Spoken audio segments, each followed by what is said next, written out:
Hello everyone. सो Google app script की class 3 के अंदर हम पढ़ने वाले हैं वेरिएबल्स। वेरिएबल्स होते क्या हैं, किस तरह से वर्क करते हैं, किस तरह से इनको डिक्लेयर किया जाता है, ये चीज़ आज हम समझते हैं गूगल ऐप स्क्रिप्ट के अंदर। ओके। सो इस विंडो पर आना आपको पता है कि किस तरह से आया जाता है और ये ऐप स्क्रिप्ट होती क्या है, ये सारी नॉलेज आपको ऑलरेडी होगी। अगर नहीं है तो आप मेरी पिछली 2 वीडियोस देखें, डिस्क्रिप्शन में आपको लिंक मिल जाएगा। ओके। सो हम अपना एक फाइल ओपन कर लेते हैं, स्क्रिप्ट पर क्लिक करते हैं, इसका नाम दे देते हैं वेरिएबल्स। ठीक है जी, ये आ गया। तो बाय डिफॉल्ट ये हमारे पास इस नाम से आ जाता है, function my function and curly braces open and close. इन दोनों करली ब्रेसेस के बीच में हमें अपना कोड लिखना होता है। इस फंक्शन के नाम को आप चेंज करना चाहें तो कर सकते हैं, it's all up to you. Okay जी, वेरिएबल क्या होते हैं? वेरिएबल एक स्टोर प्रोसीजर है, एक तरह से मतलब वो चीजों को स्टोर कर लेता है अपने अंदर। लेट से अगर मैं कहता हूं, डिफाइन करके देखते हैं, वी ए आर। वेर का मतलब होता है वेरिएबल, ये शॉर्ट फॉर्म के अंदर वेर लिखा जाता है गूगल ऐप स्क्रिप्ट में। स्पेस देंगे, यहां पर आप अपने वेरिएबल का नाम देंगे।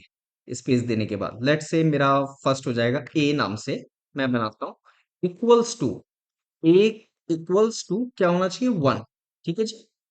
और ये अब हमारा हो गया है तो कॉलन लगा देंगे हम यहाँ पर। यानी कि इसमें मैंने कहा मैं एक वेरिएबल डिफाइन कर रहा हूं जिसका नाम है ए। उसकी संख्या जो है इसके अंदर जो स्टोर करना चाहता हूं मैं, वो क्या स्टोर करना चाहता हूँ? 1 की वैल्यू को स्टोर करना चाहता हूँ। ठीक है। ओके।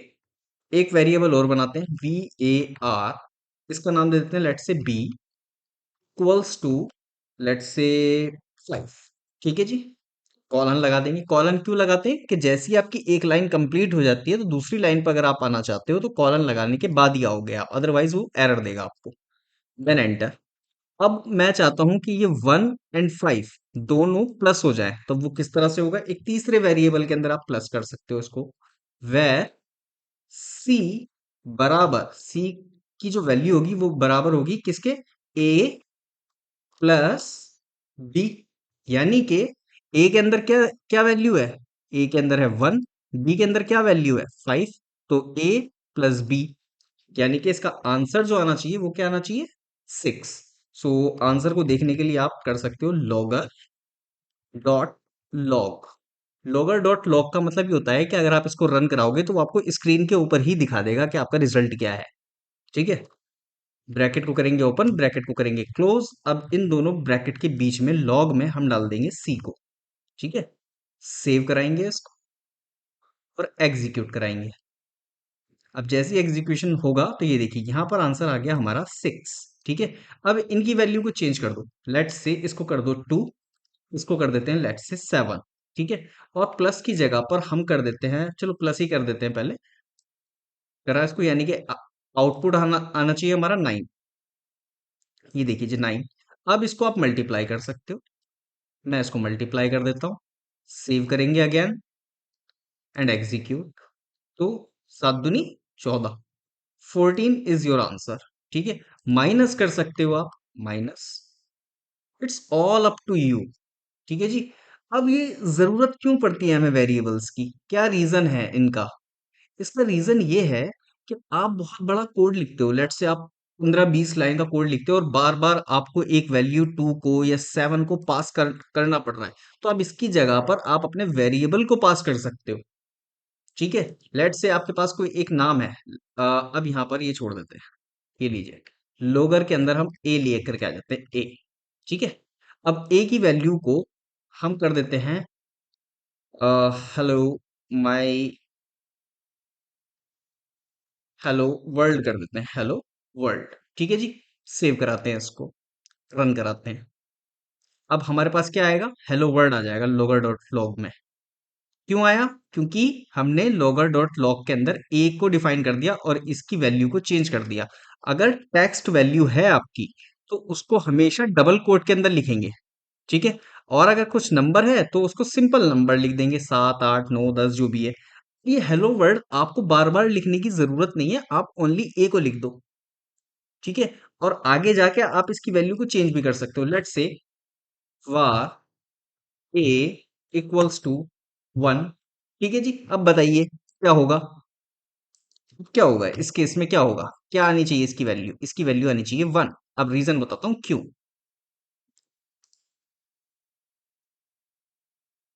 1, इसकी वैल्यू आई 1। रीजन क्या है, पहली लाइन में तो इसकी वैल्यू थी hello world, after that second line execute हुई तो इसको मिली वैल्यू 1, एंड आफ्टर दैट इसके बाद कुछ नहीं है, सीधा लॉगर डॉट लॉग है, यानी कि रिजल्ट जो देखना है आपको। तो उसने रिजल्ट में कहा कि ओके रिसेंट लास्ट वैल्यू जो मुझे मिली है वो 1 मिली है, उसने उसी को प्रिंट करा के दे दिया आपको। ठीक है जी। अच्छा, दूसरी चीज क्या होती है, लेट्स से अगर मैं चाहता हूं कि मेरे पास ए कॉलम के अंदर कुछ डेटा है, 2 4 6 8, यानी कि आप वेरिएबल ए के अंदर ये दो वैल्यू उठाना चाहते हो, यानी कि A2 के अंदर जो भी वैल्यू है, 50 है, 55 है, 60 है, जो भी वैल्यू है, ठीक है, वो आपके यहां पर आ जाए। ठीक है, यहां पर मतलब इस जगह पर, तो वो किस तरह से होगा, उसको समझने के लिए आपको क्या करना होगा, देखिए मैं बता देता हूँ उसको। वेर ए बराबर, मतलब कि हम एक वेरिएबल डिफाइन कर रहे हैं जिसका नाम है ए, उसके अंदर ये बराबर का जो निशान है ना, ये असाइनमेंट है, यानी कि असाइन कर रहे हो आप इसको कुछ वैल्यू। अब कौन सी वैल्यू आपको असाइन करनी है, A2 की, A2 के अंदर जो भी नंबर लिखा हुआ है। ठीक है जी, ओके करते हैं इसको। इसके लिए करना पड़ता है आपको spreadsheet, spreadsheet dot app dot gate active, active sheet, यानी कि जो गूगल शीट है उसके अंदर से एक्टिव स्प्रेडशीट, यानी कि जो भी आपका शीट 1 या शीट 2 जो भी आपका ओपन है करंट वैल्यू, उसको आप यहाँ पर डिफाइन कर रहे हो। ठीक है जी, ओके। देन क्या करना है जी, ब्रैकेट को करना है ओपन, ब्रैकेट को करना है क्लोज, देन डॉट। ठीक है जी। अब ये डॉट क्यों लगाया है हमने, ताकि हम इसके आगे का वर्क कर सकें, गेट एक्टिव शीट। ठीक है जी, जो भी एक्टिव शीट है। अब ये स्प्रेडशीट का मतलब क्या होता है जी, स्प्रेडशीट का मतलब होता है पूरी वर्कबुक, और एक्टिव शीट का मतलब क्या होता है, कोई एक पार्टिकुलर शीट, वर्कशीट यानी। ठीक है जी, इसलिए हमने इसको एक एक्टिव शीट को भी ले लिया। ओके, ब्रैकेट को करेंगे क्लोज, यहां पर bracket open bracket close, dot get range, get range. अब मैं रेंज डिफाइन करूंगा कहां से, इस एक्टिव शीट से। कौन सी रेंज, A2। ठीक है जी, A2, A2 की वैल्यू को मैं लेना चाहता हूं। ठीक है जी। अभी इसने पकड़ तो लिया है उसको, लेकिन ग्रैब नहीं करा है, यानी कि उसने चला तो गया है, वहां तक पहुंच तो गया है, लेकिन उसको उठा के नहीं लाया। अब उठा के लाने के लिए आपको क्या करना पड़ता है, get value, get value, that's it, हो गया आपका काम। ये लीजिए जी।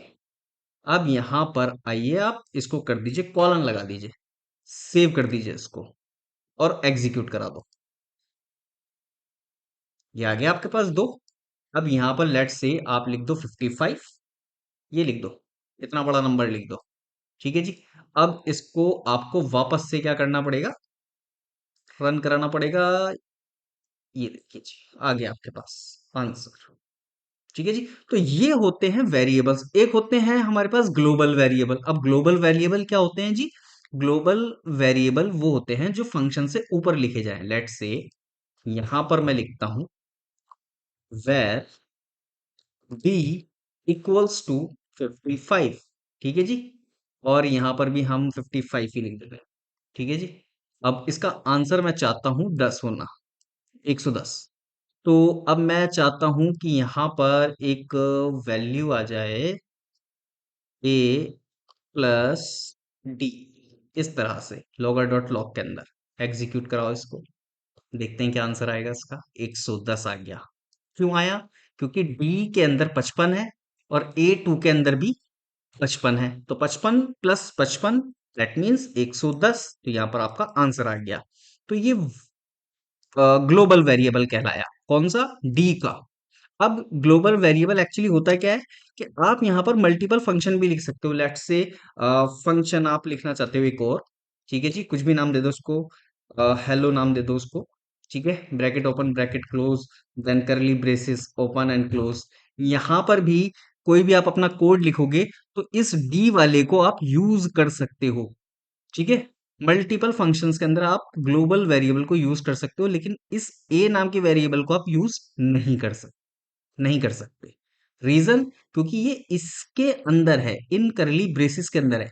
माई फंक्शन का वेरिएबल है ये ग्लोबल है, यानी कि सभी यूज कर सकते हैं इसको।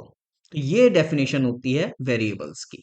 बहुत काम में आते हैं, आगे की वीडियो के अंदर और हम इसको डिटेल के अंदर समझेंगे चीजों को। ऑलराइट गाइस, अगर आपको थोड़ा बहुत भी ज्ञान मिला हो तो प्लीज चैनल को सब्सक्राइब जरूर करें। Thank you.